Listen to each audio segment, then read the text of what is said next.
Assalamualaikum warahmatullahi wabarakatuh. Perkenalkan, nama saya Sereh Syahda dari kelas 12 B2A.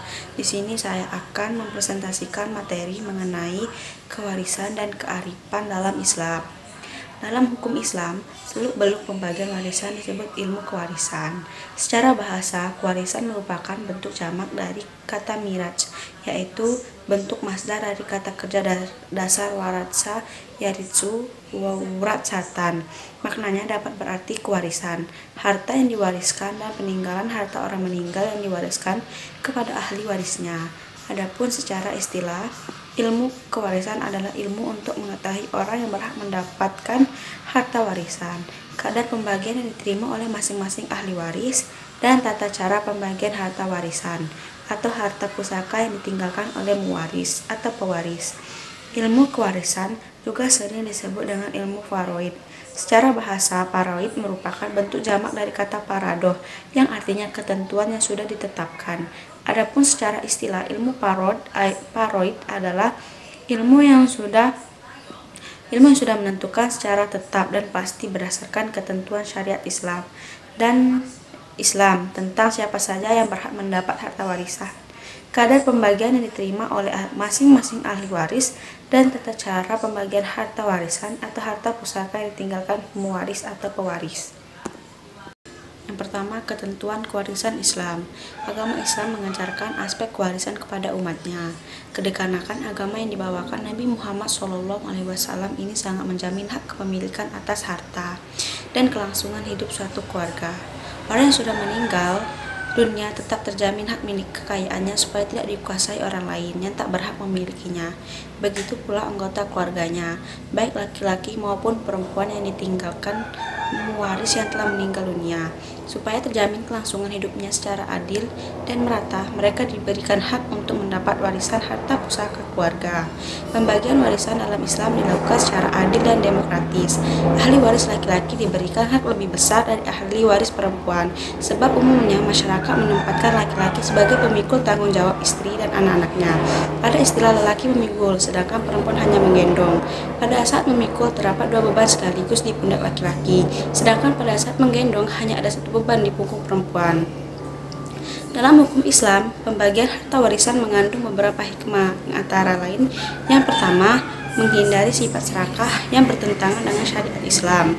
Yang kedua, menjalin persaudaraan berdasarkan hak dan kewajiban yang seimbang.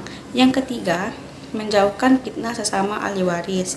Yang keempat, menunjukkan ketaatan kita kepada Allah Subhanahu wa Ta'ala dan kepada Rasul-Nya. Dan yang terakhir, mencerminkan kemaslahatan hidup keluarga dan masyarakat. 2. Harta peninggalan dan harta warisan. Tidak semua harta yang ditinggalkan pewaris secara otomatis menjadi harta warisan yang dibagikan kepada ahli waris, apalagi dalam tatanan keluarga masyarakat Indonesia, baik suami maupun istri, bapak maupun ibu.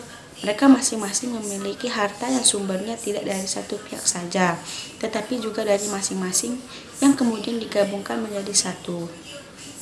Oleh sebab itu, jika salah satunya meninggal dunia terlebih dahulu, harta keluarga itu harus dipisahkan terlebih dulu antara harta milik suami atau istri yang mati dengan yang masih hidup.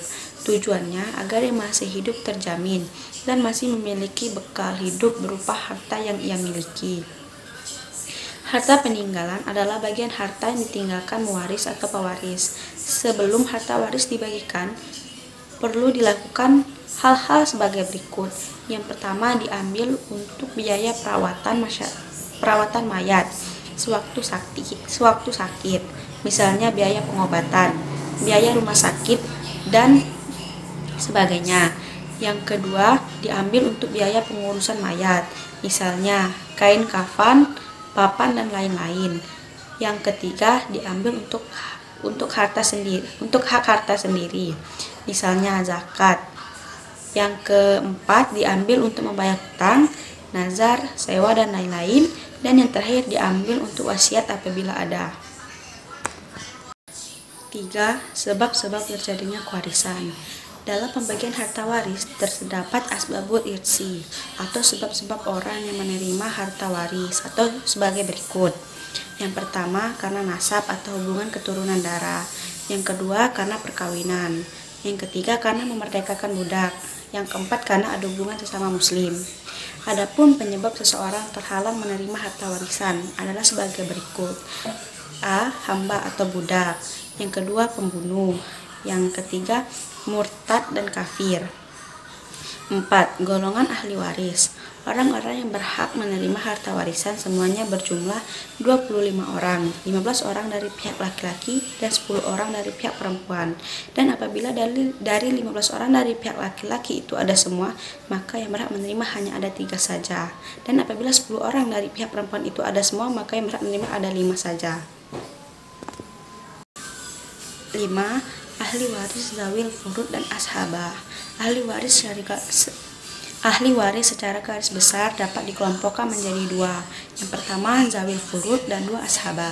Zawil furud artinya ahli waris laki-laki, selain anak laki-laki dan cucu laki-laki, serta ahli waris perempuan secara umum yang mendapatkan bagian harta warisan dengan pembilangan yang tetap, baik besar maupun kecilnya, dari harta peninggalan perwaris. Sedangkan ahlul ashabah ialah ahli waris laki-laki dan perempuan yang mendapatkan bagian harta warisan secara pembulatan berdasarkan prioritas dan faktor kedekatannya dengan pewaris.